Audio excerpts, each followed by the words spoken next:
भल पाइबारे केते झड़ झंझा आसे ताकू पारी करिबा बहुत कष्ट किंतु पार करी करी शेष में थकी जाती दुई प्रेम पक्षी केते आउ कष्ट सहिबे। ए दुई प्रेम पक्षी निज आकाश रे उड़ीबा को भाबुथिले हेले एठी जाल रे छंदी हेई तले पड़ीगले एमानकु उठेबाकू एबे सहारा केई नाही। इति आउ प्रतीक निजर भल पाइबाकू आगकू नेबाकू बहुत चेष्टा करथिले किंतु शेष में स्वाति ता बुद्धि लगाई सबू खराब करदेला। ताहले एबे कौन हेबो जानिया पई आसंतु आरंभ करिबा आजिर अध्याय।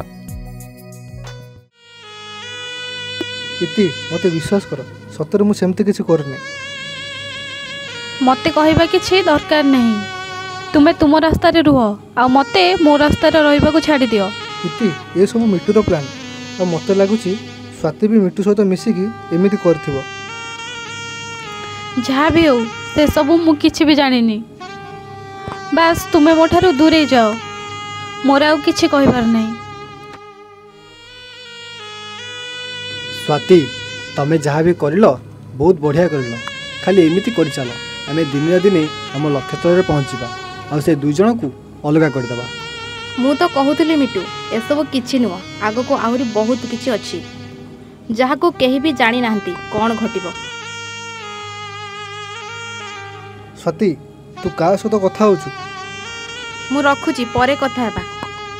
तते पचारली परा तू का सहित कथा होछु कहा सहित नुह मते छाड़ मु जीबी ना तू एठी रह कहि कि जीबू तू का सहित कथा होतलु मु कहबिनी तू जहाँ करछु करे।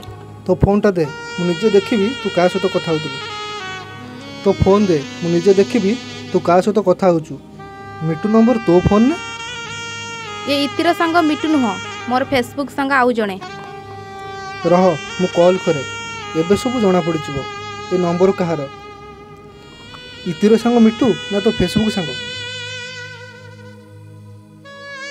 हाँ सती कुह एबे बा कॉल करके कहलो आज इति को अलगा किछि देखैबो मिटू विषय रे पुणी कौन है जे कॉल करलो मु बाहर थली कॉलेज को। ये सब कौन स्वाति मु किछि जानिनी प्रतीक से मिटू ही मते कहिथिला ए सब करबा को। तू काले मोर पिले दिन सांग मोर भूल हो गला मु तो सांग बोली बाछि देली जार एत बड़ परिणाम मते भोगिया पड़ुछि। भल होता जदि से प्रथम क्लास में तो ठारू दूरे जाइथा। प्रतीक तू मते भूल बुझनी चले आज मिसिकी जिबा सबुदिन तू कहथल ना स्वाति प्रतीक मो सहित तू कॉलेज जीवु किंतु आज मु तते डाकुछि आसे आज आम शेष थर पर मिसिकी जिबा। आसीगल तुमे भी मिटू जानिछ प्रतीक सबू जानिदेला। कौ कथा आमे जो फोन रे कथा होतले सेही कथा से तो ए सब कहिदब इति को ताले हमर कोन हबो बे मते किछि जणा नाही आकु कोन हेबो। इति आसो एपटे टिके तुमे कहथलो ना सत्य कथा जानिबा को। ना मोर किछि भी जानिबार नहीं मु जाउची। मो विषय जहाँ भी कह जाइछि ता सब आमको अलग करने को प्लान करा जायतिला आ ये सब तुम सांग मिट्टू और मो पिले दिन सांग स्वाति ही करथिले। तुमे ए सब कौन कहछ प्रतीक। हाँ इति ए कथा ही सत मु तुमको भल पाउछि बोली एमाने आमको अलग करबा चाहछन्ते। कुहा जाए ना दर्शक बंधु जे पांचे पर मंद ता मंद पांचंती गोविंद। ठीक सेमिति इति आ प्रतीक को अलग करने को मिट्टू आ स्वाति रचिथिबा चक्रांत तो सफल हो पारानी किंतु दुई जन धरा पड़गले आ समस्त आगरे दोषी बोली प्रमाणित भी हेले।